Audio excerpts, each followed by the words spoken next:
Hey, what's up, guys? Welcome into Packers Total Access. My name is Clayton. You can check us out on packernet.com. Find me on Twitter at Packers_access. You can email us, PackersTotalAccess@gmail.com. You can text us 865-658-5824.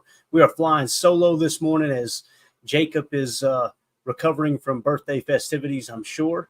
I heard that he was over at Brookview Meadows. I don't know. That was the last sighting, the last place of Jacob being seen in the public. Emilio obviously is in his race car bed, and Tim is out enjoying some time with the wife out in the countryside. So we're going to be flying solo and talking a little Packers with you guys and gals this morning. Appreciate everybody hopping in here. I know the chat's already lit up. Just a shout out to everybody in there. We're some in there anyway. Omer, we got Romero in the house. Good to see you, buddy. Been a little bit. We got Greg. We got Prince. Let's see here. Ron Samble in the house. Harry Cheese, Dane Stromstad, Stephen Smith. Good to see everyone. Appreciate y'all, like I said, swinging through here. Let's do this. Well, first things first, let's go ahead and get this pleasure out of the way and give a shout out to our good friends over at Ticket King, the official ticket provider of Packer Fan Total Access Live. Wisconsin-based since '92, specializing in Packers tickets. They are Wisconsin's largest ticket source with offices next to Lambeau and in Milwaukee. Just click on the link in the video description. That'll send you to theticketking.com, where you can register for free as a customer and go ahead and start shopping for your Packers tickets. Again, that's Ticket King, the official ticket provider of Packer Fan Total Access Live. We appreciate them supporting the show. So just bear with me. There's going to be some dead air, and you guys know I hate that. So we're going to be, at times, I'm going to be trying to include the chat as much as I can, but we're also going to hammer out a bunch of topics, too. This is the first time I've done a solo show in quite some time. So we may kill the camera, too. There's no reason for you guys and gals to stare at my ugly mug all morning long. But all right, let's do this. First thing first, Ron Sample says, Clayton posted a cool picture of him and his nephew on Twitter. I missed them high school football days. Man, Ron, there's nothing more Americana than Friday Night Lights. And people probably get tired of me tweeting about it, but it's like the highlight of the week for me. You know, you get through the work week, and hopefully if everything goes as planned, I know me as a business owner, my goal is to get the majority of everything done Wednesday, Thursday. And then Friday, you kind of coast into the weekend and get home in time to, from the grind and get cleaned up and go out and watch a little high school football. If the nephew's playing pretty far away, we'll stay here at the house. We've got a high school team that we support locally. We may go over there. But another thing that I like to do is just sit at home and watch. I'll have like 2 or 3 screens going with high school football on it. It's the lifeblood of American football. You know, if you don't build that culture at an early age to teach kids to love football, and it's been under attack quite a bit with the whole head trauma issue, which it's a real issue. I know some people roll their eyes and think, oh, you're watering down the game, you're ruining the game. Anybody who listens to this show knows I take that very, very serious. And I used to didn't be like that. Early on, man, it was, I was one of those guys that was screaming, y'all are ruining the game. They know what they're signing up for and this and that. And then as I began to do my own research and not just listen to what mainstream says, it's an ugly situation. So I say that because youth football and high school football is kind of under attack a little bit, and everyone needs to be safe and cautious of all that goes into that and all the risks that are there. And there's ways that you can teach the game of football at a safer level. Man, we got to protect it, because I'm telling you that there's nothing like Friday Night Lights and like I said, building that culture around young men, and in some cases women now, right? We had a young lady that played on this local high school team a couple years ago, and watched her lay a couple guys out on special teams. It was awesome. So I have no problem with that either, as long as it's deemed safe for them. But yeah, high school football is just awesome, man. And he's a senior this year, so I can't miss any game. I'm going to be missing next Friday's game, because obviously we're going to be doing a post-game show here, because it's so rare that you get a Packers game on a Friday night. But, yeah, I'll be missing that one. But other than that, that's the only one I'm going to be missing that's going to be here local. So gotta soak it up, man, because you're going to blink. I'm telling you. You guys hear me say it all the time. You're going to blink your eyes and you're going to look up in a few years and go, where did everybody go? What happened? It goes quick, man. I've definitely had that smack me in the face this year. I used to be the dude going, I ain't trying to hear that, man. I'm too busy to be hearing about, time's going to start flying by. It's true, man. I've reached that age. So, all right, let's see here. Ron Sample says, love the Matt LaFleur quote that Ja likes the new kicker. Just trying to get that get the kickers talk started. Love it, Ron. Everybody loves the kicker talk in here for sure. I did see that quote actually. And I don't know it word for word, obviously, but it sounded like Ja, and you correct me if I'm wrong, Ron. Ja seen him kicking. I think Matt said the first kick might have been like a 59-yarder, and he nailed it. And then a few minutes later, Jair Alexander walks over and to Matt LaFleur and is like, hey, I really like this dude. They may have found him. Wouldn't that be so awesome?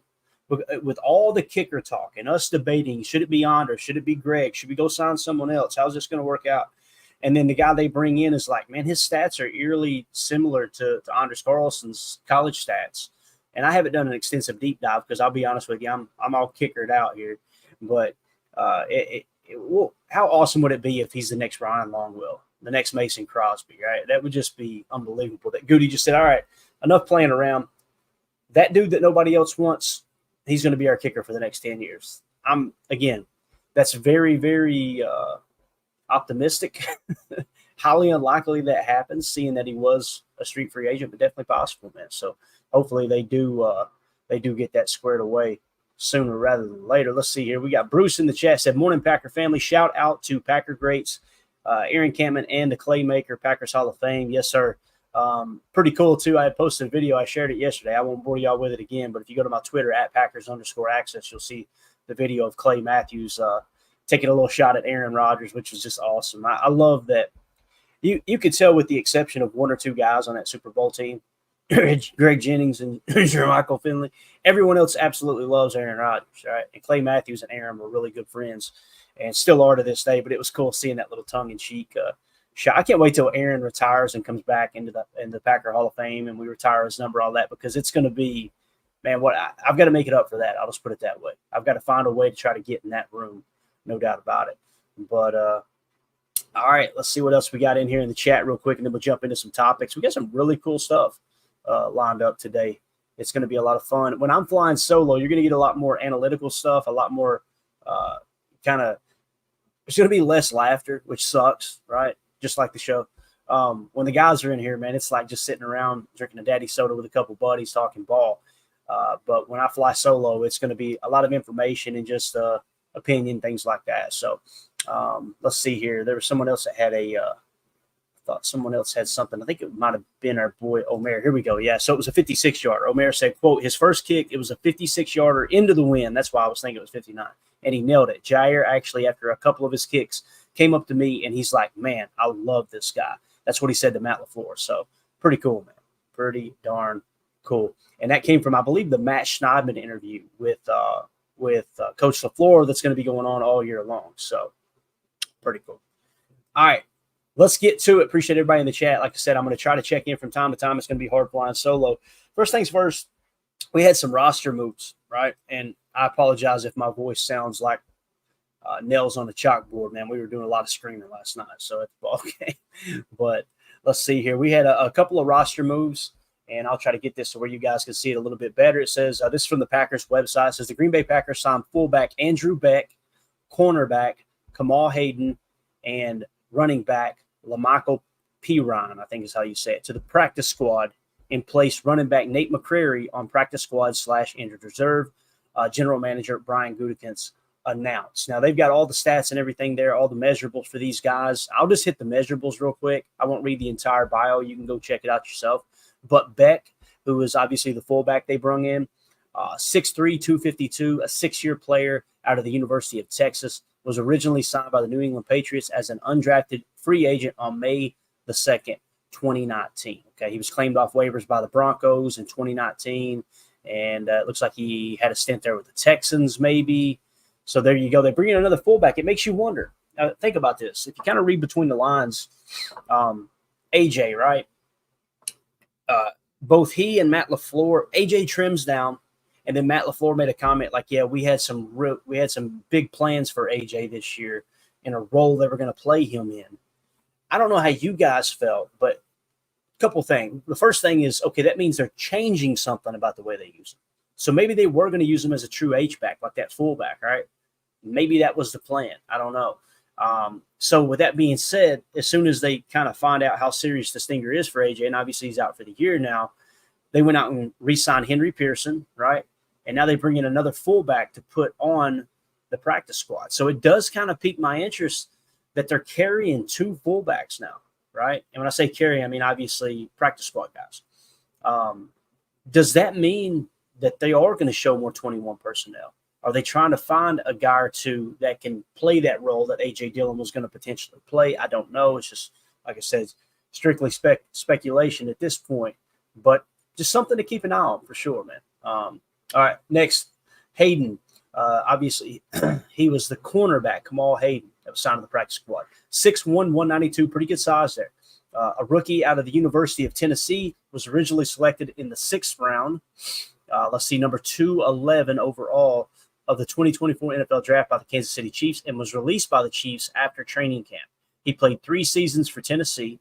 That was 21 through 23, and 1 season for Independence Community College in 2020. So there you go. So he was drafted by the Super Bowl champion Kansas City Chiefs, but then released by the Chiefs after training camp. Now, he ends up signing with the Packers practice squad. That's not to say that the Chiefs didn't offer him a spot on the practice squad, right? Maybe he felt he had a better opportunity to make a roster with the Packers. I don't know all the details there. But Kansas City seen something in him pre-draft to take him in the 6th round, and that's, or I think we would all have to say it's the best team in the league. And listen, one of the big misconceptions about last year's Super Bowl run for the Kansas City Chiefs is that it was just the offense. It's just that's Pat Mahomes. That's Pat Mahomes. Pat Mahomes made some timely plays. Don't get me wrong, but that defense is the reason they won the Super Bowl. So if they see a guy in the 6th round and they deem him worthy of a draft pick, and specifically a 6th round pick, maybe he's got some talent there, right? And again, just because they didn't bring him back on the practice squad doesn't mean they didn't want him on the practice squad. Maybe he chose the Packers because of the specific situation. We don't know exactly there. So just something to keep an eye on there. He might have some upside for sure. Let's see. We got Perine, right? That was what position was he again? Running back LaMichael Perine. Now, obviously, they had to place Nate McCrary on the practice squad injured reserve, so they need another body there to bring in. Perine was 5'11", 216, a 4th-year player out of the University of Florida. Was originally selected in the 4th round, number 120 overall of the 2020 NFL Draft by the New York Jets. He played in 14 regular season games for the Jets from 20 to 21, and 5 games with 1 start for the Kansas City Chiefs in 2023. Perine also spent time on practice squads of the Philadelphia Eagles, the Dolphins. He recorded 340 rushing yards, 2 rushing touchdowns on 94 attempts, so it's only 3.6 a pop, with 14 receptions for 96 yards. So with McCrary, and I think it was Jacob mentioning McCrary, got kind of excited that McCrary made it to the practice squad, but now he's on IR. You've got to have a couple extra bodies to jump up there and play, right? Because we've seen it firsthand. When you look at the depth chart, and again, we need to get this updated as we go through, but when you look at the depth chart, obviously A.J. Dillon's on season in and IR. Marshawn Lloyd's still listed as question, but you only got 2 backs there. So you got to have a back or two that you can elevate on game day in case you do need to run the rock, or God forbid, Emmanuel Wilson or Josh Jacobs gets banged up. And we know that's going to happen this year. It happens every year at the running back position. Many people are predicting Josh Jacobs is going to be that bell cow top back this year. I don't know, man. I don't know. We'll see. I hope they don't run him into the ground the first half of the season. You know what I'm saying? But I'm of the opinion, I don't know how people can make predictions like that when we don't even know how the defense is going to play us in certain situations. You know what I mean? Like it's just such a vanilla take to say, oh, man, they're going to run the heck out of him. What if defenses load the box? That means we're going to be checking the RPO looks and maybe even changing the play altogether and going down the field and taking advantage of everyone being at the line of scrimmage. So to sit here and just, casually say, man, he's going to be a belt. We don't know that for sure, right? And he is going to be a factor in the passing game. There's no doubt about that. He's hands down the best running back on the roster. He's also the best receiving back on the roster. So we'll see how that shakes out. Again, I just don't want them to not have him for the second half of the season, because we know when that weather turns, you need that running game at Lambeau. Although Jordan played pretty well in the cold, struggled a little bit there in the downpour in San Francisco there when they got beat out of the playoffs. But as far as the cold, I felt like Jordan held his own second half of the season. So, got large hands, can grip the football well, can really spin that thing into into that Green Bay win. So, but we'll see. We'll see how that shakes out. Again, those are the three signings. If we were to take a quick look at the practice squad as a whole, and I really like to do this because, guys, last year, you remember, we were constantly signing people, elevating people, right? I mean, when Matt LaFleur says it's a 69-man roster now, he is not lying. That's exactly what it's turned into. I'm trying to get this zoomed in here where you can actually see it a little bit better. I guess that's good enough. I don't know. They're going to hammer us with ads too, but let's see here. Practice squad. So here is your Green Bay Packers practice squad. You've got defensive lineman Deslin Alexander. You've got fullback Andrew Beck. Again, 6'3", 252. That is a thick human being right there. Omar Brown, we broke him down extensively yesterday. That was a new signing to the practice squad. DB that we talked about a little bit during the draft. It's early on in the draft process. I think he peaked in the 180s. Later on, he peaked around 340, maybe 360. So, I'm sorry, he didn't peak. He dropped all the way down to 340, 360. So, at one point, he was considered a borderline top 100 prospect. He was kind of about to break into that area. Very versatile. He can play the slot. He can play pretty much all over the field from the defensive back standpoint. Sean Clifford, quarterback. Like we said, this is probably going to be your backup quarterback on game days until Malik Willis gets his feet under him. Now, obviously, the Packers are protecting Malik Willis with the keeping him on the 53-man roster. They don't want another team to sign him. So I think it's going to be one of those situations where if Sean Clifford is called up to back up Jordan Love against the Eagles, then I imagine you would deactivate Malik Willis. That way, he doesn't count towards your game day active roster, right? You may be able to get another body up in his place. So James Esther, defensive lineman, also on the practice squad here. Kamal Hayden, we just talked about him. It may be Haddon. I think it's Hayden. I could be wrong. Alex Hale, your kicker. Now, they seen something in Alex Hale to tie up practice squad spot. You know, when it comes to a kicker like that, if you don't sign him and have him on the practice squad, you can still check in with him midway through the season, have him come in for another quote-unquote tryout, right? See how he's progressed. The fact that they wanted to add him as the international player into that program, it tells me they want to see him kicking every single week, right? And if they can improve his game, and obviously he's a guy that is kind of converting over from another sport, if he can improve his game and they've got an eye on it as soon as that click happens, then maybe that is the kicker of the future. I don't know. Right now, I would not put my money on it, seeing that you got Narveson in now, right? So let's see. Donovan Jennings, obviously offensive lineman. He is on the practice squad. It gives you a little bit of depth there at O-line. Kalen King, cornerback. This is a guy I think is going to be called up all throughout the year. I would be very, very, very surprised if we look up and go, man, Kalen King didn't get called up at all from the practice squad. I think he's going to be one of those game day activations at least once or twice during the season. God forbid we have some injuries, but I feel really good about knowing he's our 6th or 7th DB, coming in off the practice squad. Ellis Merriweather, one of the running backs we were talking about, and he's a little bit bigger back, man, 6'1", 220. That's a guy that you can call up and help fill that running back room out if you do run into injuries as well. LaMichael P. Ryan, we just talked about him. You've got cornerback Robert Rochelle. That's another name. Robert Rochelle probably going to be activated or called up more often than Kalen King, I would imagine, because Robert Rochelle really showed up and showed out on special teams. I think that dude is a huge special teams contributor. So you'll probably see his name multiple times this year as well. Chris Russell at linebacker. Lasita Smith, offensive line. Messiah Swinson, tight end. That's essentially your 4th tight end right now. 6'7", 259.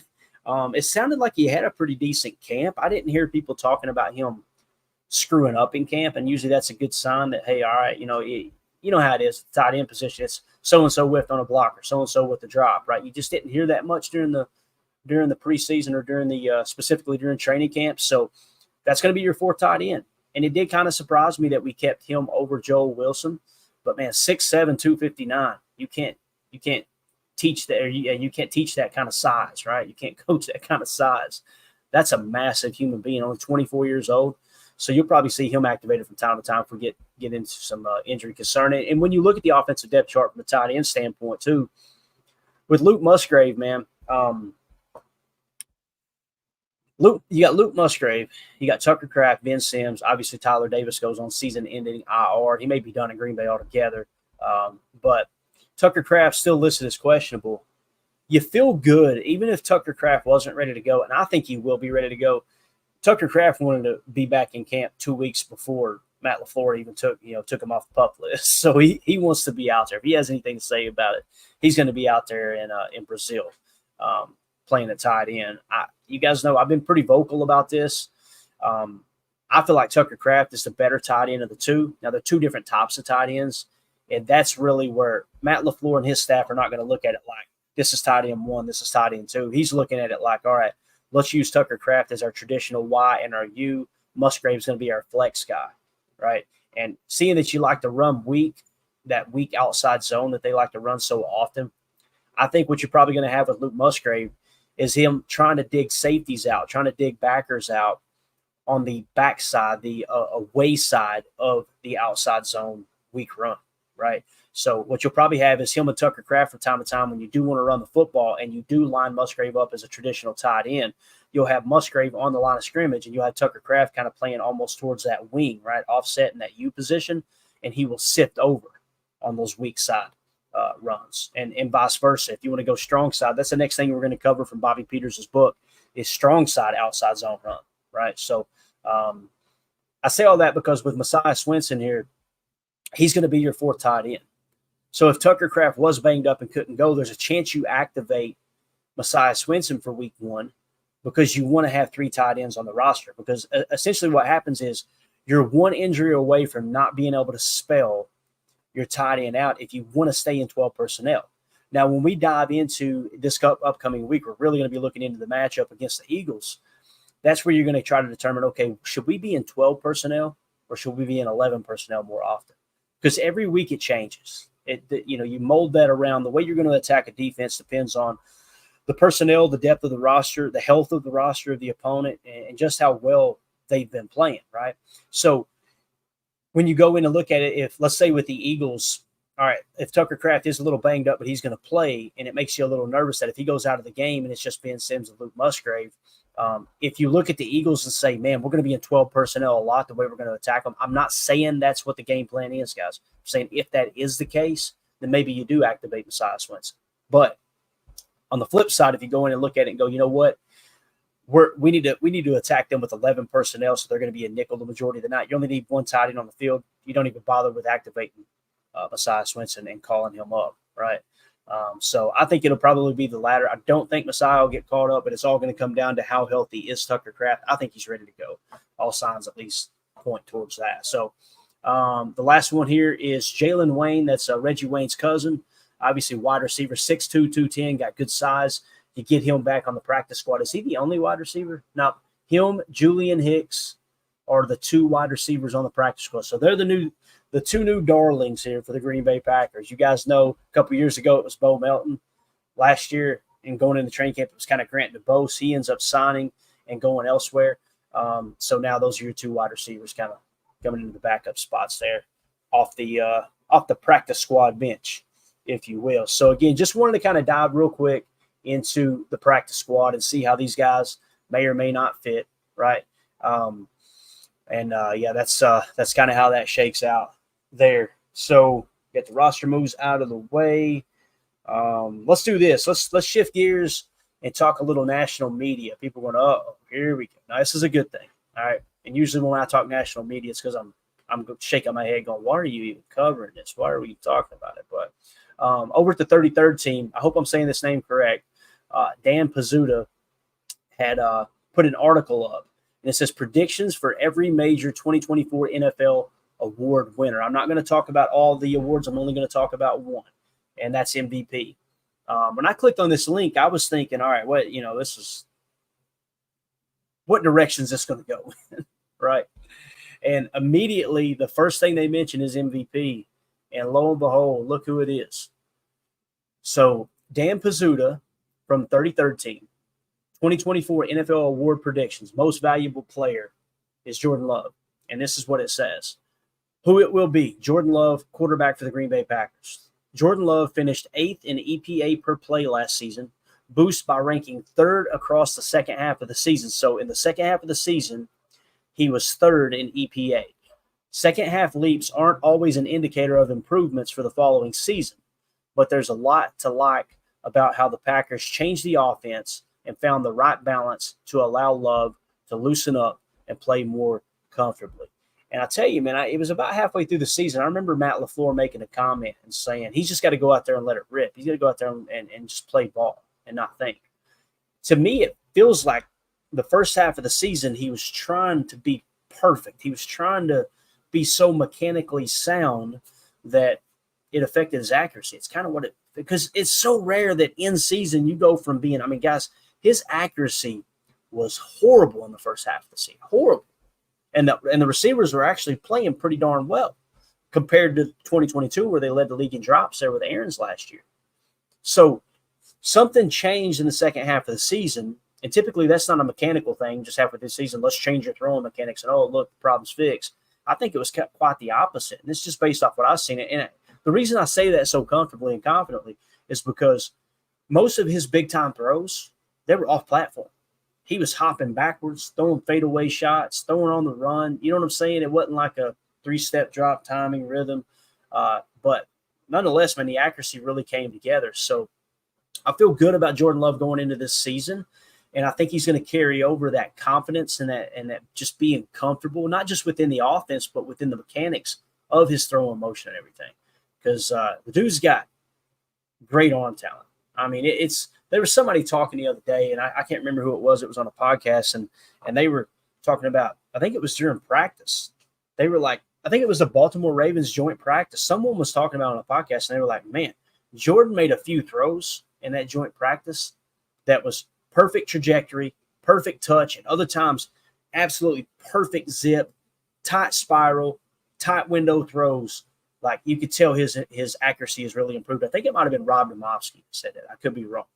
So I love this pick for MVP prediction here, preseason prediction or whatever, by Dan Pizzuta, but I also hate it because I'm an underdog guy, man. I want to be that dude, that team that's sitting back, nobody's talking about it, and you're just making a list going, all right, I heard that. And I love to see the surprise on people's faces when you just, as the manager said manager Lou Brown said in Major League, I think we should hang around and give them a nice big crap burger to eat. Talking about the media. I love watching their reaction when they go, man, Packers are good. You know, I told you about my nephew here earlier in the year, the one that you guys seen in that picture. He's a Vikings fan. Great kid, too. And he's got a good reason to be a Vikings fan. He had some health issues as a kid, and he had to go all the way up to Minnesota, from Tennessee to Minnesota, to get treatment he needed. And when he was in the hospital, the Vikings players would always come over and see him. So that's why he's been a lifelong Vikings fan, and rightfully so. And I give him hell about it, but it's a cool little tongue-in-cheek conversation we always have. But he was sitting at the table when he was talking about Jordan Love making those throws on New Year's Eve last year, and he said, it ain't fair. It ain't fair. They got another one. I love it, man. But again, just right here, let's lie back and surprise everyone again. It's going to be very hard to do this year because everybody sees the Packers have as good a shot as anyone to win the whole damn thing this year. And Jordan Love, if we win another MVP at quarterback, the Packers, Tom Clements, it's about time we need to talk about him maybe going into the Hall or something. I mean, my goodness, how many MVPs are attached to that man's name? That's just wild to think about. Absolutely wild to think about. But anyway, Jordan Love, MVP, we'll see, right? I was going to see, there's something else I had. Dan Pizzuta hit on a couple other things too. And he's talking like over-unders for the Packers and all that good stuff. Let's just go ahead and dive into that if that's all right with you guys and gals. So we talked MVP. Got me a checklist. I'm trying to be organized, guys. Y'all proud? They grow up so fast. All right. Dan Pizzuta also said this over 30-13, over-under predictions for every team. All right. And for Green Bay, over-under, the line was set at 9.5. Now, listen, some people get their betting numbers from different websites. We'll talk about where I get mine from and they're a sponsor of the show here in just a second. We'll hit that. But it says Green Bay Packers 9.5 wins, so it's minus 135.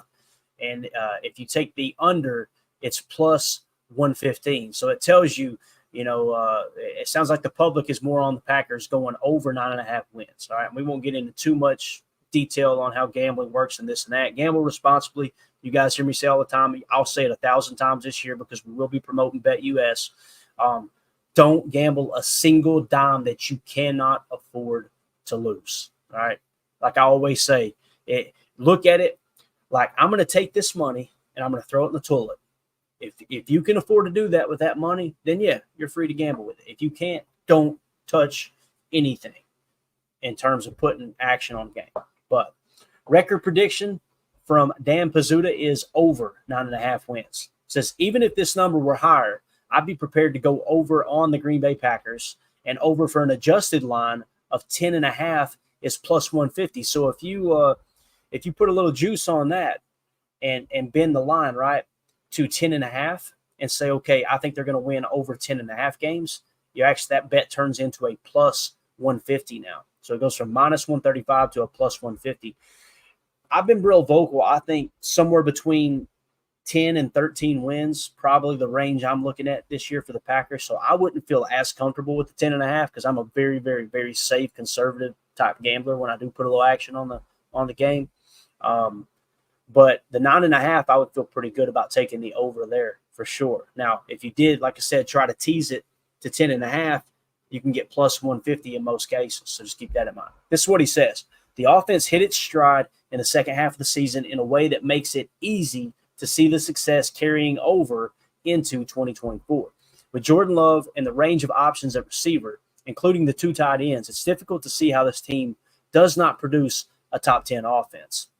What could take this team from good to great is the defense. There's no more fascinating unit than the Green Bay Packers defense that will drastically change its scheme under Jeff Hafley. A faster, more aggressive defense should play to the roster strengths, especially on the defensive line. So this goes hand in hand with what we talked about both offensively and defensively. Let's back up and talk offense, right? When he talks about the offense hit its stride in the second half of the season, obviously that's the case. He's saying it's hard to imagine this offense not being a top 10 offense. I think he's spot on there. I mean, when you looked at it last year, they were a top 10 offense. And now you've got another year under everyone's belt. Guys, we've brought everyone back other than John Runyon, essentially, right? So you're talking about your top receivers are going to be better. Not only going to be 1 year stronger in an NFL locker room and with, world-class trainers, they're also going to be 1 more year of experience watching the tape. There's going to be 1 more year of experience of having actual game experience and going through those ups and downs of a season. They went on, a 4 or a 5 game losing streak? I think it was a 4 game losing streak last year. And to see them mentally, the mental toughness, and be able to pull it back together and finish the way they did, I think it's absolutely huge. It says a lot about the offense and how they really did hit their stride.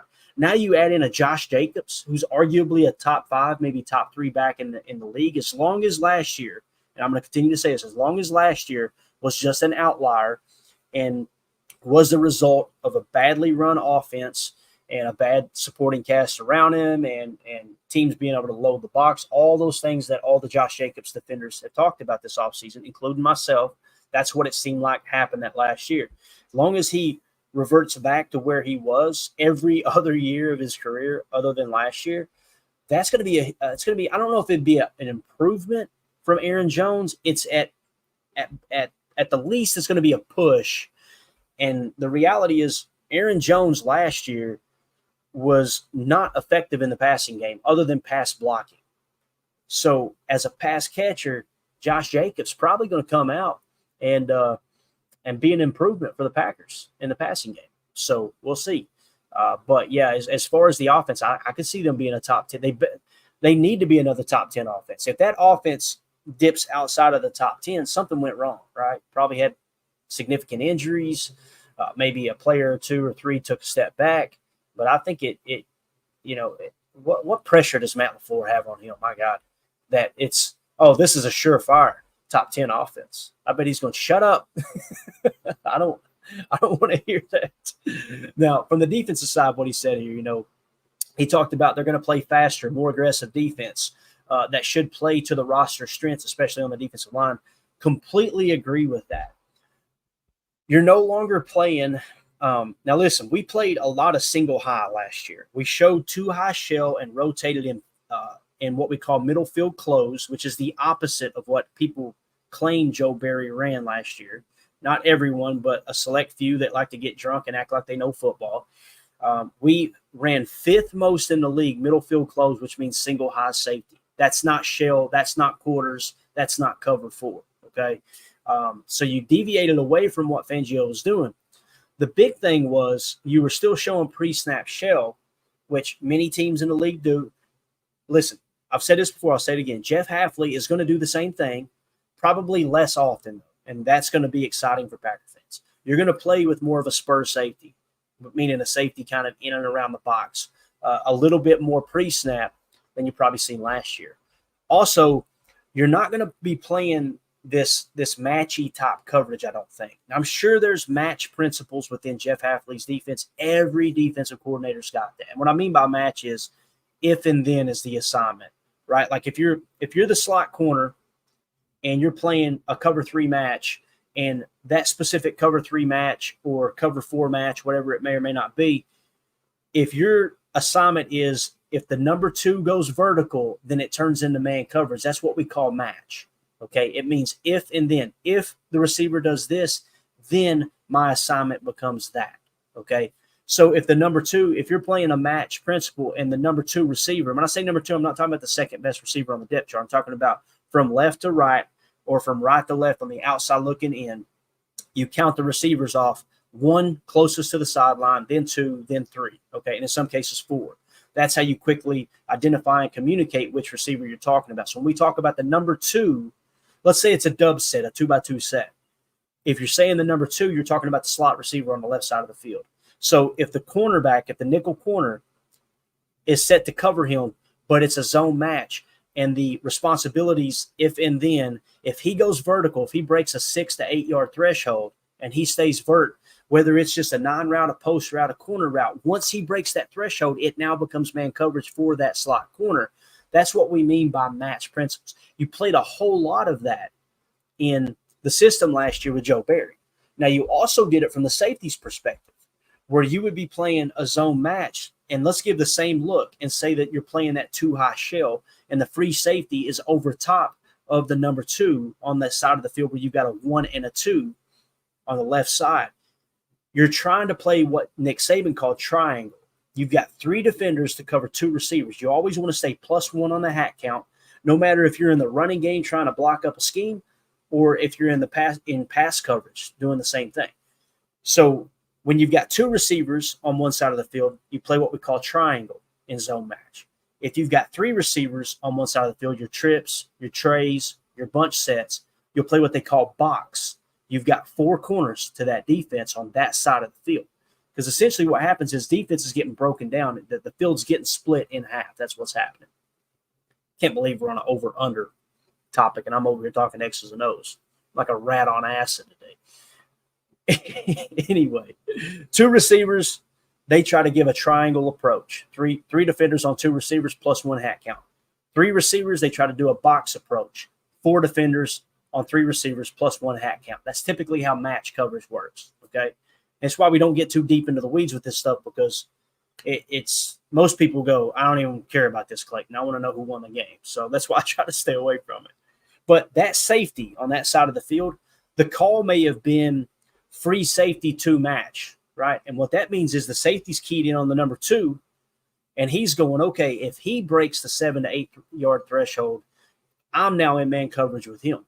And that's why you've seen people running butt naked from time to time, was because, meaning they're open, by the way. It's the redneck way of describing an open receiver. I apologize.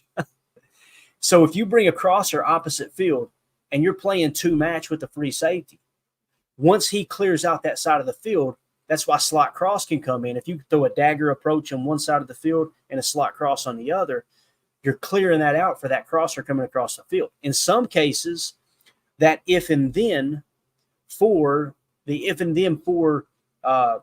the slot corner on the opposite side of the field might have been If he goes vertical, yeah, it becomes my assignment. But if he doesn't go 7 yards, I pass him along. He ends up passing that crosser across field where the safety has now been cleared out. And now you've got a hook zone underneath the nickel corner who was supposed to, who on the other play was playing match principles, is now sitting in a hook zone. Then that slot cross coming from the opposite side of the field's job is to climb. Well, that's the reason I call it a climb route most of the times rather than a crosser.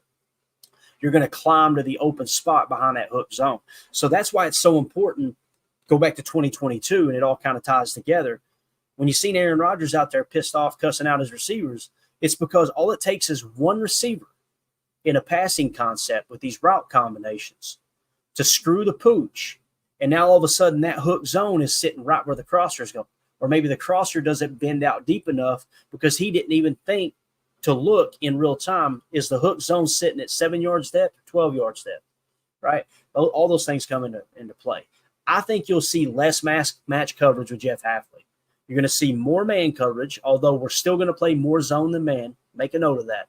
Take it to the bank. There wasn't a team in the league last year that played more man than zone, to the best of my knowledge. So you're going to play a little more man coverage, and you're going to play a lot more spot drop, but it's going to be a little more snug. I think Hafley is going to coach these guys up a little bit better than what Joe Barry did as a linebackers coach. You're not just covering grass in a spot drop. You're covering players who are entering and exiting the zone that you're responsible to cover. If that makes sense. So that's where I think the big difference is going to be for Jeff Hafley and coming into this year. So, but again, with the over/under at 9.5, I like over 9.5. I don't know if I like over 10.5 enough to pay extra to tease it and put money on top of it. So I would, and again, I am a chicken crap better. I am very, very conservative and safe. I work hard for my money. I ain't just throwing money around flippantly on bets that may or may not hit. I focus on a lot of the under bets personally, especially with like game day, prop bets, things like that. So for me, I would take the over with 9.5, like Dan Panuda's talking about here, and I would take the under. Or I wouldn't touch. I'm sorry, I wouldn't tease it to 10.5. If you feel comfortable teasing it to 10.5, again, I told you guys I think it's going to be 10 to 13 wins. Well, if they only get 10, I'm a hypocrite for saying I wouldn't, or I'm for saying that I would touch that teasing it to plus 150. If that makes sense. So, with that being said, that is the end of hour one. For those of you listening on the pod, we'll see you on the other side for hour two. Note that time stamp. All right. And we're back for those of you on the pod. It's got a little bit difficult when you're flying solo, man. The guys have spoiled me. They have spoiled the crap out of me. All right. A little more over-under talk here. And again, this is all about season previewing, right? So mark that to show, let's say now. All right. So here is the Packers regular season wins on BetUS. All right. Now, again, BetUS is a partner with us. I'll give them a shout out in a second. They've got it at 9.5 wins as well. Under 9.5 wins, you see the plus 115 too. You get the minus 145 if you take the over in 9.5 wins. Just wanted to show that their line lined up with what Dan Pizzuto's article said as well. And it's a good time to give a shout out to the folks over at BetUS. They are the official sports book of Packer Fan Total Access Live. We've got a link in the video description here. If you're going, hey, man, I'd like to try BetUS out, click on that link. If you use that link, what that does, guys, and it doesn't cost a dime to register as a customer, but when you use that link, it lets them know that us over here at Packer Fan Total Access sent you to them, and it's just another way that you can support the channel, support the show, okay? Just know that. So I like switching over to BetUS because, again, they supported us. We want to support them. Again, it's BetUS, the official sports book of Packer Fan Total Access Live. So one other thing, as we get into the Packers-Eagles talk, here is the early line according to BetUS.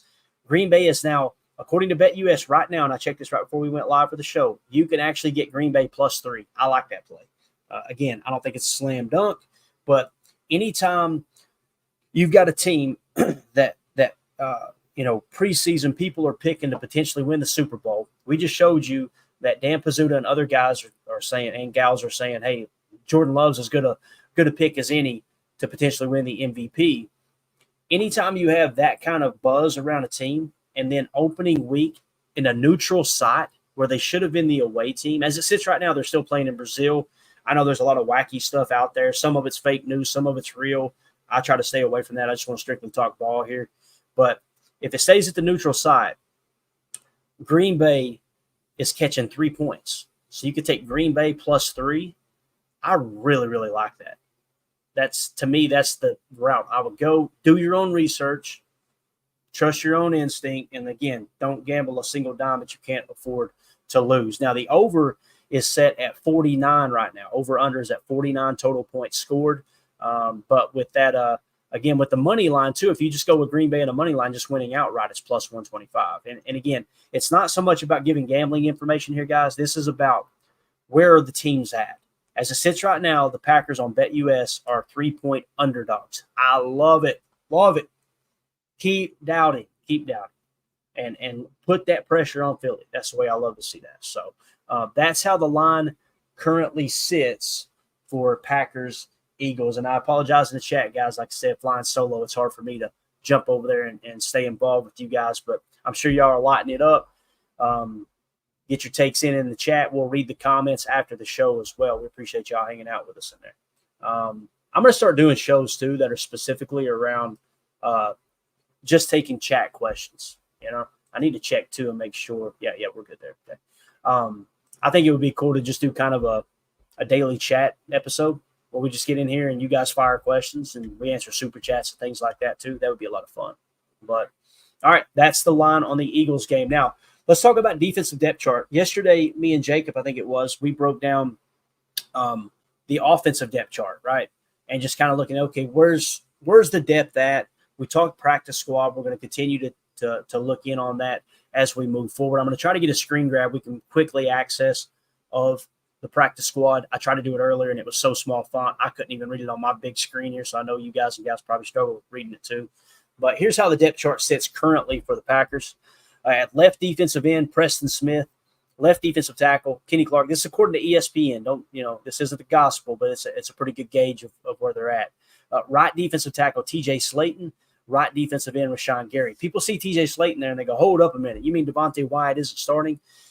I think in nickel sets, it'll probably be Devontae Wyatt in there. I think they'll probably try to mix in a little Lucas Van Ness from time to time at that 3-tech inside too. Now that we're in a true 4-3, we'll see how it goes. But TJ Slayton, all signs are indicating that from what we've seen in camp and in preseason, they see TJ Slayton as that 1-tech in our 4-3 base. So if that's the case, when the offense goes to their 11 personnel, their 3 wide receiver sets, and we march our nickel 4-2-5 out there, I think you're probably going to see Devontae Wyatt replace TJ Slayton. And then if they want to play a 3-tech and a 1-tech from time to time, they'll probably move Kenny around and put Kenny Clark at the 1-tech, Devontae Wyatt at the 3-tech, that type of thing. One thing Devontae Wyatt showed he could do last year on tape, he can beat double teams. And I know that because we would run stunts. We would run what we call TE stunts. And with the TE stunt, the defensive tackle, whether you're in a 1 or a 3-tech, is taught to basically go across the face of 2 blockers, 2 offensive linemen. So if you're in a 1-tech, it would have been a center and the guard. And the goal is to engage with the center and work your way to the guard, and you're trying to tie up 2 blockers while the defensive end on that same side of the formation loops around to hit the gap, the space that he just vacated, okay? So with a TE stunt, the tackle goes first. That's why the T comes first in that term.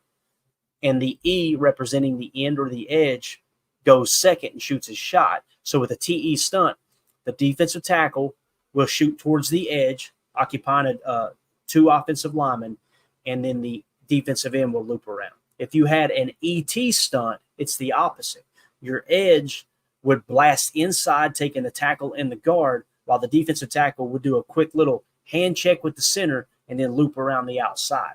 I say all that because Devontae Wyatt last year, when we would run a TE stunt to his side of the field, Devontae Wyatt would hit those 2 blockers, occupy them, and then there was many cases that he beat those 2 blockers. It was like his whole job was to occupy 2 blockers to free up a pass rusher.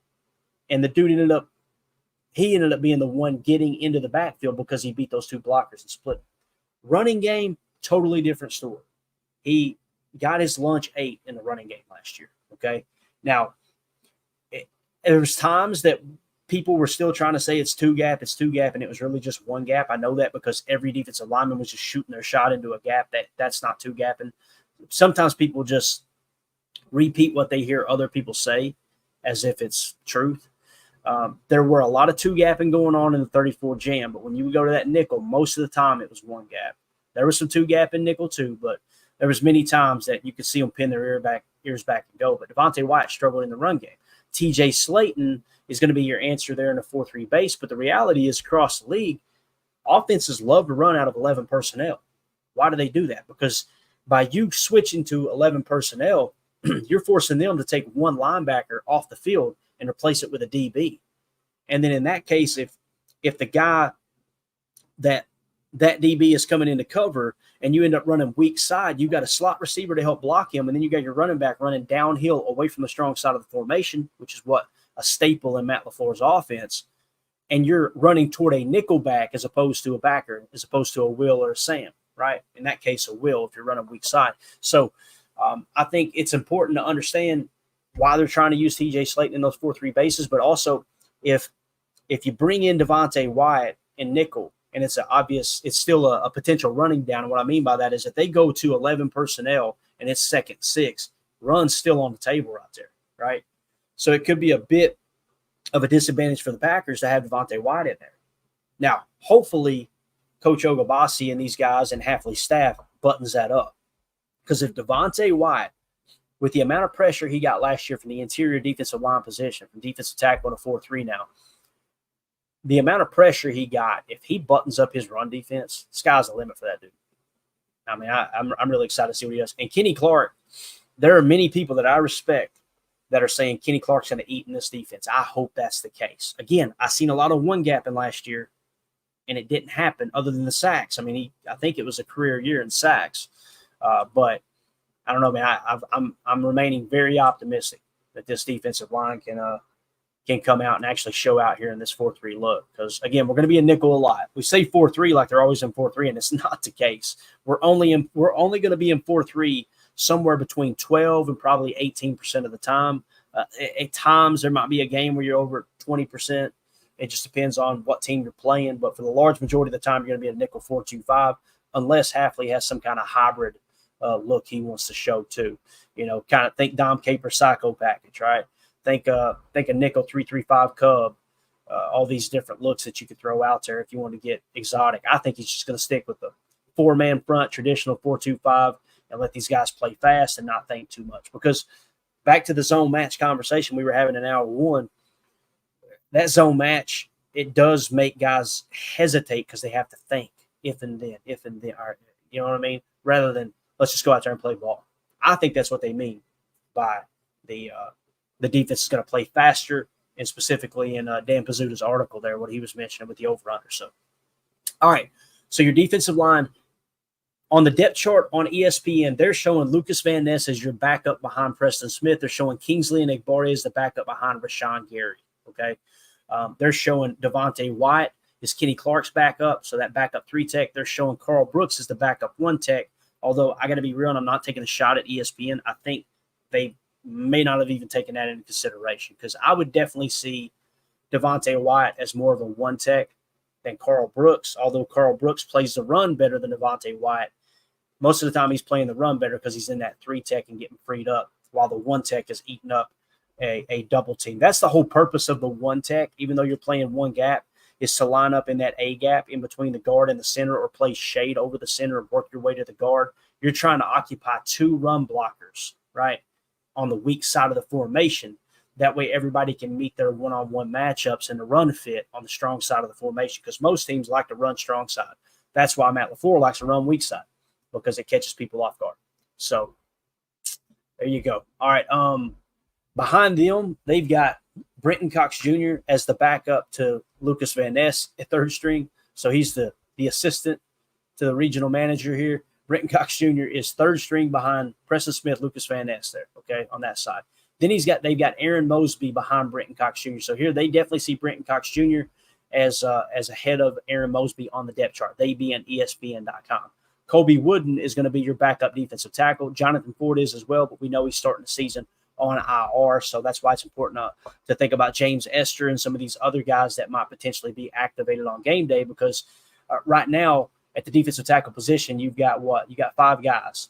You're only going to need 2 other than goal line situations to be on the field, so that gives you 3 backups. You feel okay there, but if one gets banged up, probably going to be calling one of the practice squad guys up, I would imagine. So, so Kingsley Naibari and LVN backing up on the edge, and you may see LVN from time to time jump inside in that 3 tech, especially if they go to that wide front. When they go to a nickel 4-2-5 and what we call a wide look, where traditionally you're in an over or an under, where you've got a defensive tackle playing a 3 and a defensive tackle playing a 1 tech, what will happen is those guys, that 1 tech will jump out to at least a 3, possibly a 4-eye, meaning on the inside shoulder of the tackle.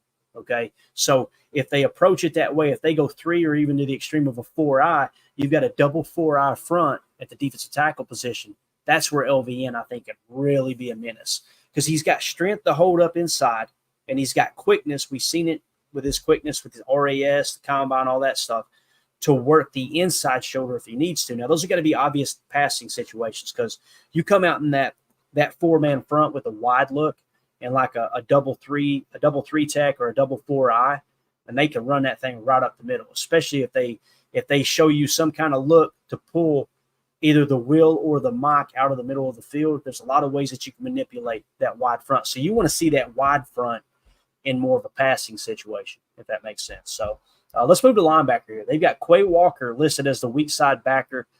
I think that camp has pretty much proven that is inaccurate. So what I would do here is I would switch up Eric Wilson and Quay Walker. I'd put Quay at the mock. He played mock all preseason long. He played mock throughout training camp. So I think he is the true mock. He's wearing the green dot, which is many cases an indicator of a mock linebacker as well. They want him to be at the center point, focal point of the defense.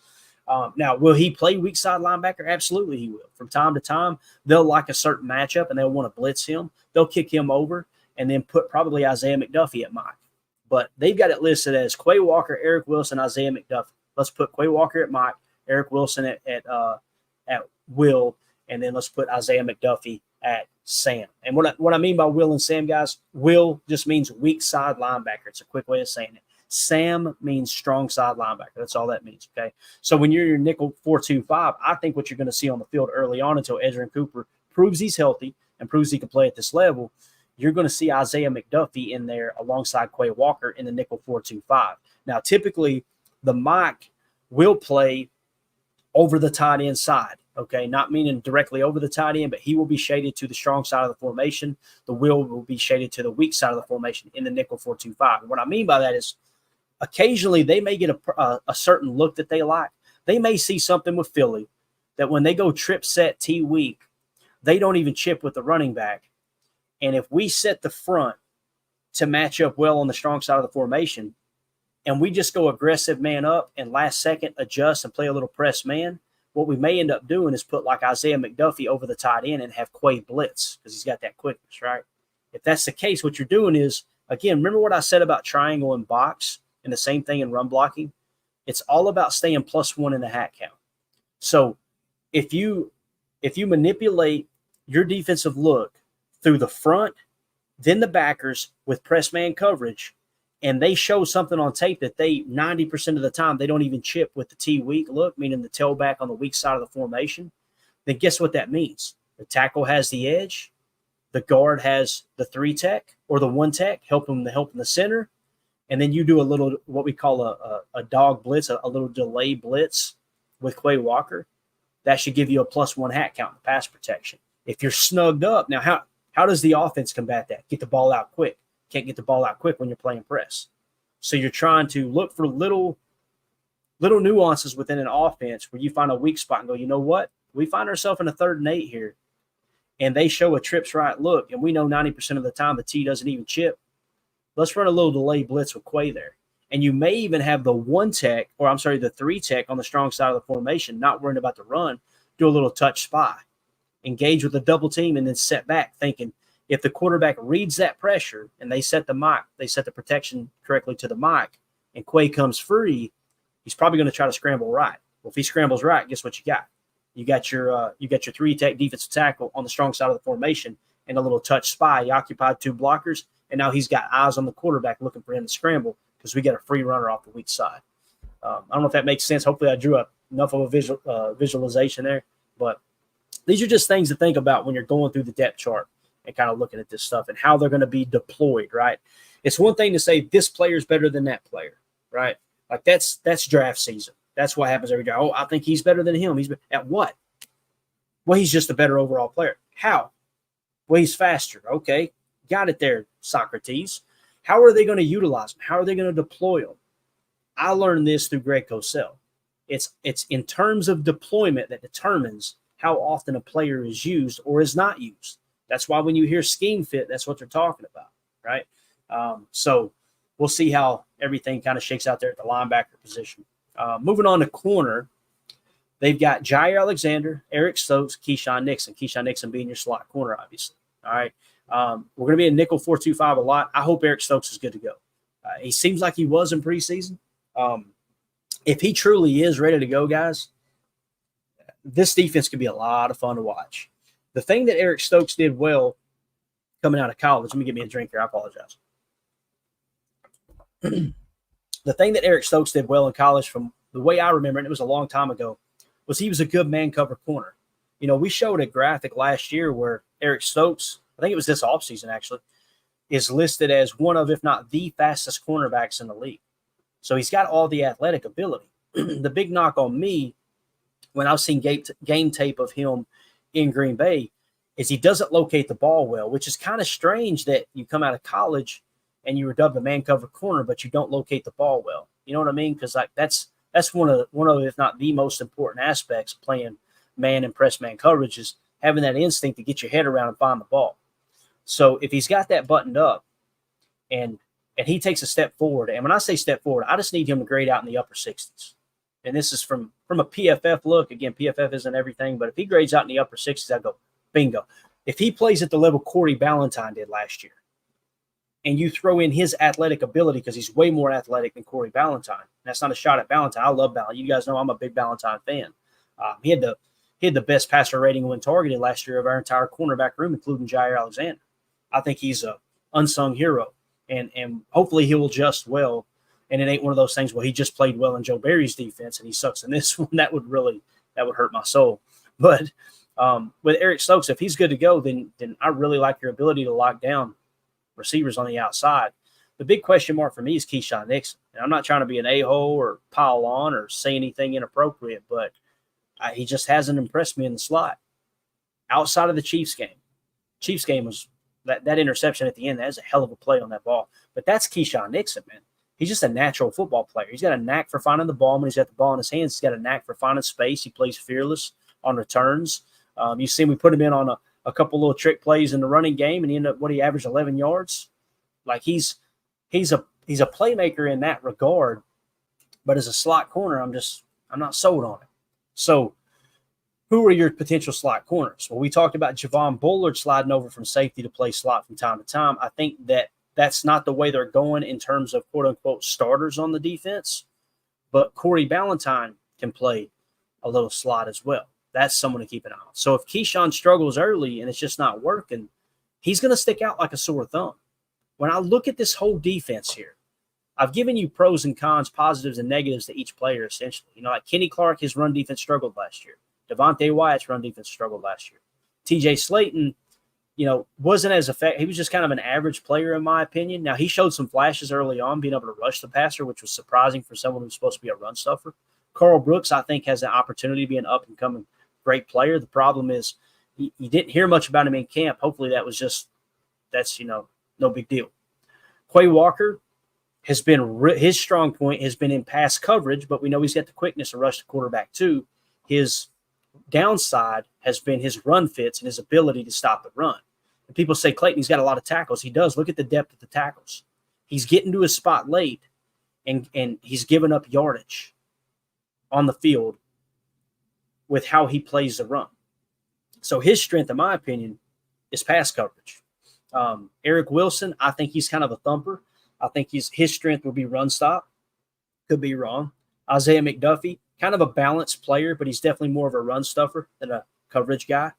So I say all that as we're going through and looking at these players in these positions on the depth chart and going, from a defensive coordinator standpoint, I think what Hafley is really trying to key in on, is why everybody's excited about having him in Green Bay, is you're trying to put each player in a position to do what they do really, really well. Now, when you look at it, that's why I say we're going to play more man coverage than we did last year, because Eric Stokes is supposed to be a man cover corner. We showed you guys the video of Coach Hafley on the sled showing them how to do their footwork and press coverage, right? You can see they're working on that stuff extensively. So you'll see a little more man coverage this year. Still more zone than man, but you'll see more man this year. But with Eric Stokes, he's a man cover corner. You want to put him in position to do that. Keyshawn Nixon, I don't know what he does well, man. I just don't. I don't think he's a good man cover corner. And again, I don't make these comments without saying, go watch this. I'm not one of those dudes. I'm not going to be a person that go, he's bad at the football. How so? He just is. That ain't me. Go watch the Giants game and get your little daddy soda in you so you can actually handle the result. But when you watch the play at the end of the game that decided it, Keyshawn Nixon was playing press man in the slot, and he got absolutely cooked. Little inside move, back outside, he got torched. That's what I mean when I say you can't play man coverage. That's a perfect example, okay? Zone coverage, I think that's his strong point.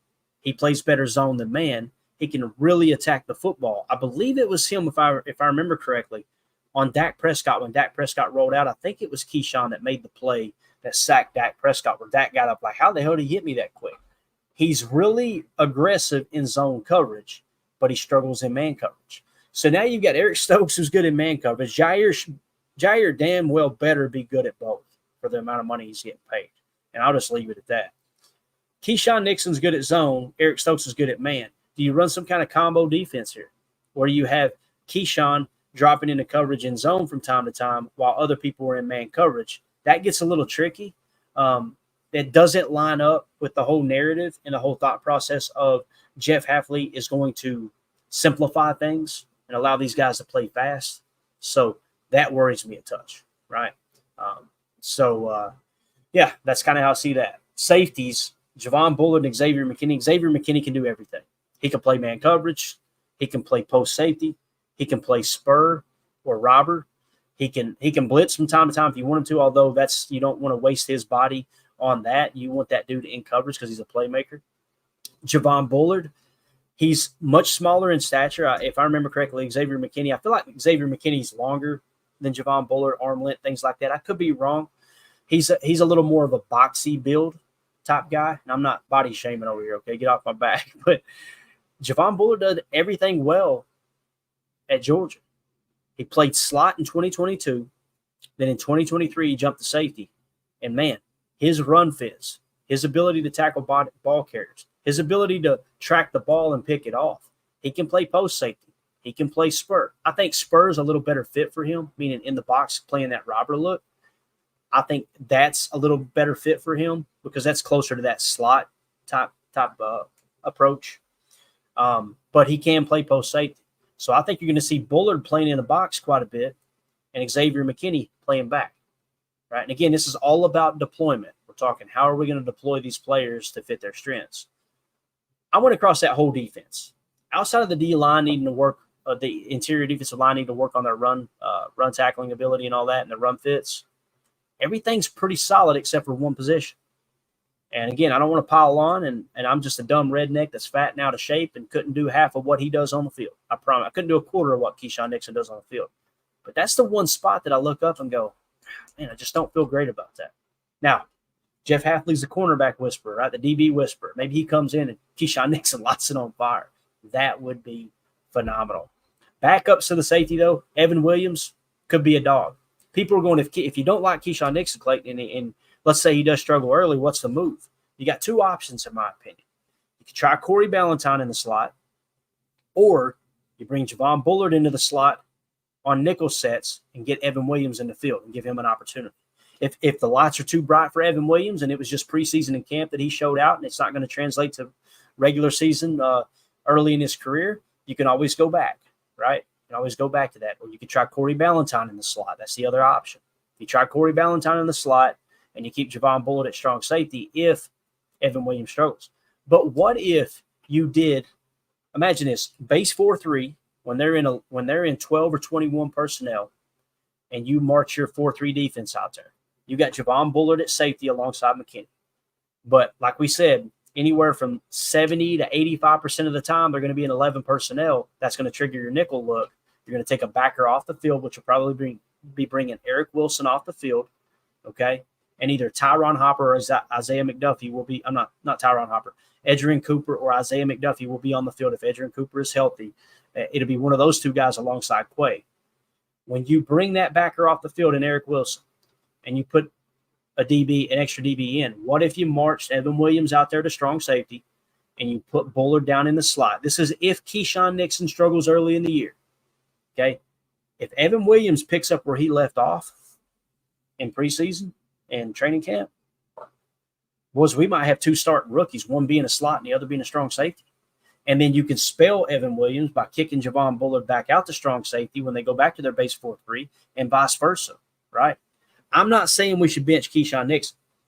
Based off of what the coaching staff has seen, they see Keyshawn as the starting slot corner right now, okay?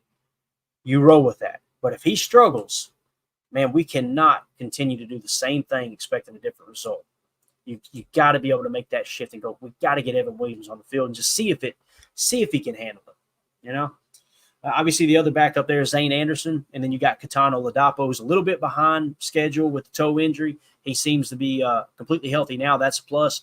Let's see what he can do on special teams. And hopefully, you don't even have to put him in the game in safety. Hopefully, everybody stays healthy. And it's Javon Bullard, Xavier McKinney, and Evan Williams show, right? That's the goal here. So, all right, there you go. So that is your defensive depth chart talk. That's a lot of fun, man. That's a pretty extensive, pretty deep. And you see, man, where they kept a lot of depth was edge defender. Edge defender. I mean, it's the only thing that made it to fourth string on the depth chart, according to ESPN. So really like their depth there with Brent Cox Jr. and Aaron Mosby. Love to see Aaron Mosby get, I don't know, 2 to 5 snaps a game and just see if he can make something happen. That would be awesome. The reality is, too, one of those two guys are probably going to be deactivated on game day, depending on who's banged up and who isn't. That'll probably determine who's going to be that third string edge defender, Brenton Cox Jr. or Aaron Mosby on game days, if that makes sense. So there is your defensive depth chart talk. Let's look at special teams just real quick because I wanted to get all these depth charts before we got into the week of preparation for the Eagles. I was going to dive into a little bit of Eagles talk, but I think I'm just going to stay with the depth chart here today, and then we'll dive into it with the guys later. So let me put this down here real quick. I apologize.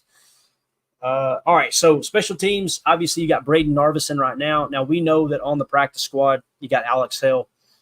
So if you get in a pinch and Braden tweaks something, you're probably going to go with Alex Hill one Sunday. Wouldn't it be wild? Think about that. And I'm not trying to speak this into existence, but imagine if Braden Narvison tweaks a butt cheek, right? And, oh, man, I can't go this week. And they go, all right, let's just call up Alex Hill. What if that kid comes in and falls out? Wouldn't that be cool?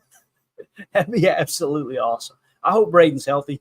And, again, you heard at the top of the show here, it was Omer pointing out the exact quotes from Matt LaFleur on the Matt Schneiden show and how, Jair likes Braden Narvison. They seem that he's made a good first impression. Let's see if that carries over in the regular season. But that's your kicker as it sits right now. Punter, obviously, Daniel Whelan. He's the holder as well. I've seen some hate on the holding here lately, and I just don't see it, man. People literally posting clips on Twitter going, look, here's the problem. Look at the hold. And I'm going, what's wrong with it? I think they were trying to say he's leaning it to the kicker's right, and it's supposed to be vertical, and they were showing actual coaching tape on it. The coaching tape looked like it was from 1987. And I'm sorry. There are many, many holders that angle it to one side or the other. There's a reason for that, right? And it's in specific situations on certain hashes with certain wind, they will put the lean of the ball at the hold just a little bit different. Moving on to return specialists. Keyshawn Nixon, obviously, is your kick returner and your punt returner. It seems like I don't think I've heard anything to suggest Jaden Reed would be the punt returner this year. I think Keyshawn's going to get both of them at least to start with. This is a Wild West, man. We got the new kickoff rules. We don't know how it's going to play out.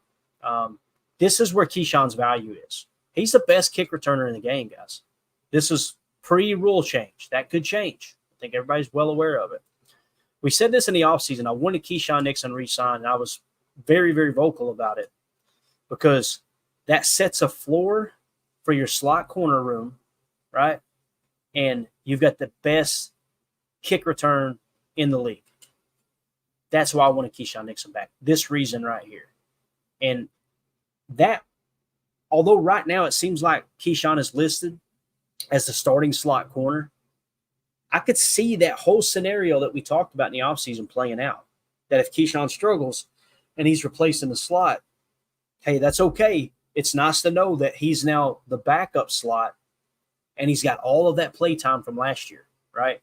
And all that experience and all that training camp experience. It's nice to know that. And in the meantime, he's just the best kick returner in the league. That's all. So that makes me feel really good about the return team. I think Jayden Reed could be a dynamic returner as well. He's got a year under his belt. He had quite a few punt returns last year, if I remember correctly. He's just one of my favorite football players, man. That's one of the first jerseys I snatched up. As soon as I watched the college tape, I'm like, let's go to Pristine Auctions and get a Jayden Reed autographed jersey because I knew it was going to be cheap, and I think he's going to be a baller. And it's worked out pretty good, man. As you can see, I think it's behind me. Yeah, I got it hanging on the wall behind me here. So, Matt Orzech's your long snapper. Really nothing to add there. I think he's as good as anyone. Definitely better than anyone on the street right now. But, yeah, that's kind of how I see that. Man, you guys are lighting the chat up. Thank y'all so much for the interaction. I appreciate it. I wish I, like I said, had time to read them. I'm just not that intelligent. So, yeah, everybody in there, man. Dave C., Carly Ray, good to see you, Carly. Checking out Gypsy Mike. We got Savvy Packer. Omer's still in here chatting it up. Mick Knight, what's up, Mick? Good to see you, buddy. Yeah, let's hit on this real quick since we were talking specials. Mick Knight said 87% of kickoffs into the end zone against the Packers. How many times last year, man, they didn't want any of Keisean Nixon, man. It wasn't going to happen. This year, too, they were talking about, I think it was this last Tuesday they were supposed to decide on it, so I didn't hear any news, so I'm assuming they kept the rule the same, but they were talking about potentially bringing the touchback out even further because teams with this new rule, they were just kicking it through the end zone. You got to be careful of that, too, because, like, it may be one of those cases where right now teams don't want to show how they're going to defend it and how they're going to set up returns, like you don't want to give too much coaching tape there on the new kickoff. We're going to find out come Friday night, though, aren't we? Thursday night, really, with the first game of the season. So, but Friday night, Packers obviously going to be on Peacock. Really excited about that ball game. Let me see if I can find the schedule. I know we got it in here somewhere. Boom, here we go. So, yeah, Friday night kickoff is going to be 7 p.m. I'm assuming that's Central Time. I think that's right, guys.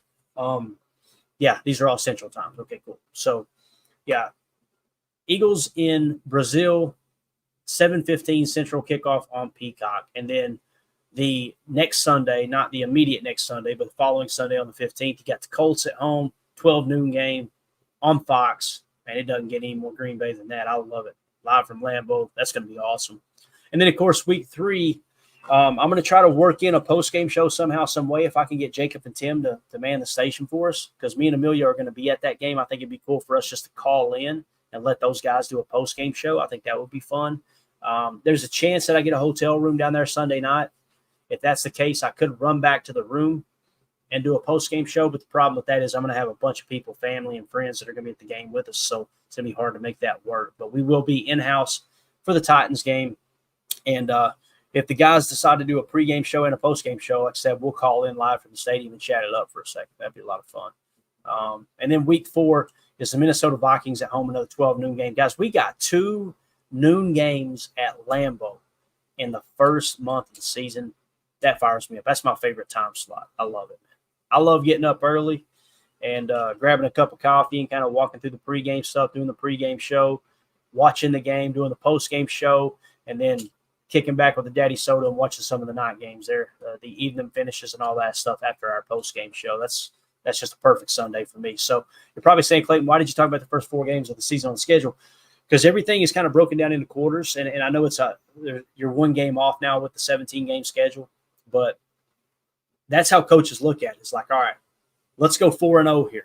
McCarthy used to say 3-1. If you go 3-1 every 4 games, you're a shoe-in to possibly be the number 1 seed, right? I mean, you think about that. You go 3-1, 3-1, 3-1, 3-1, right? You're a 12-win team. And let's say you got an extra win in there somehow, some way. You get to 13. You're probably the number 1 seed in your conference. You're definitely hosting a playoff game. So just break it down into bite sizes like that. Focus on the opponent in front of you, but kind of set yourself up to look at the season by quarters, right? You get through the first quarter of the season, do a little self-scouting. All right, what do we do good? What do we do bad? What's our strengths? What's our weaknesses? Where are they manipulating us and getting us to see ghosts out there? That's how you kind of set yourself up for the long haul during the season. So, all right, let's Omer, I completely agree, but he says game versus Houston should be a dandy. Probably the game of the year, right? You guys remember that I think they picked 4 games of the year, like that were like the most anticipated. That was one of the 4. And I believe, if I remember correctly, and this will tell me right here, we look at it one more time, Houston Texans. So it's actually on CBS. I was thinking it was on Fox. So I was hoping Tom Brady would be calling that game, but obviously he will not be calling. I'm eager to see how he does this year, calling games. Watch him be horrible. That'd be hilarious that the greatest player in the history of the game is a horrible commentator. I think he's going to bring a lot of insight. I'm in the minority, I believe, just listening to like Packernet After Dark and other people. I think even Ryan doesn't like it. Like he doesn't like Romo and some of these former players. And I remember when they did this and that. And I love that stuff. I'm just weird, I guess. I want to hear it from a player's perspective. You know what I mean? I'm not looking to be entertained when I'm watching a game. The game is the entertainment. I don't need a commentator to try to be cute and all. You know what I mean? Well, he sounded like a moron there. I don't care how professional you sound. I want a player to be able to say, hey, in this specific situation, here's what they like to do. And then after the play, here's why it worked or why it didn't work. But I'm a boring fan like that. I'm constantly trying to learn during the game, X's and O's. It's hard, man. It's hard on the TV copy, but yeah. Let's see. Omer says San Francisco, Houston, Philly, 2 versus Detroit, toughest games. I'm really eager to see how the Packers play Detroit this year, no doubt. And like Fred McFarley pointed out, Houston is our white-out jersey game. It's going to be awesome. What do they call it? Winter warning or whatever game. Everybody in the stadium going to be wearing white. We're wearing the all-whites with the white helmets they're unveiling. That's going to be a lot of fun, man. A whole lot of fun. Let's see. Carly Ray says, Tom Brady is too good at preparation. He won't let himself be bad at it. Completely agree, Carly. Like there is no one who, if he prepares for being a commentator the way he's prepared for being a player, look out. It's going to be awesome. So, all right. That being said, guys, we're out of here. Appreciate y'all hanging. I can't believe we made an hour 20. That's awesome. So we got our 2-hour pods in. No show tonight. There's a slight chance I go live again this afternoon, but me and the wife are going to go out to dinner tonight. She's got to meet with a bride for our wedding planning business, and then we're going straight from there to dinner. So no show tonight, but we will be back tomorrow for a morning show and an evening show tomorrow. Okay. Like I said, if I get broken away here in about 3 or 4 hours, you may see me just randomly go live. We may do that today, but no show tonight. And then we'll be back tomorrow for our twofers. And then it's game week, boys and girls. It is game week. So we're going to be showing a lot of stuff. Injury report, obviously, we're going to be keying in on it. We're going to be keying in on a little bit of X's and O's. We're going to be talking about the PFF preview for Packers-Eagles. We're going to show where their strengths and weaknesses may or may not be. Same thing with the Packers and how they match up. We're going to be covering it all right here every day. So we appreciate y'all hanging out with us. That's it. We'll see y'all later. For those of you listening on the pod, thank you for making us a part of your day. As always, let's go out and be the change we want to see in the world. And go Pack Go.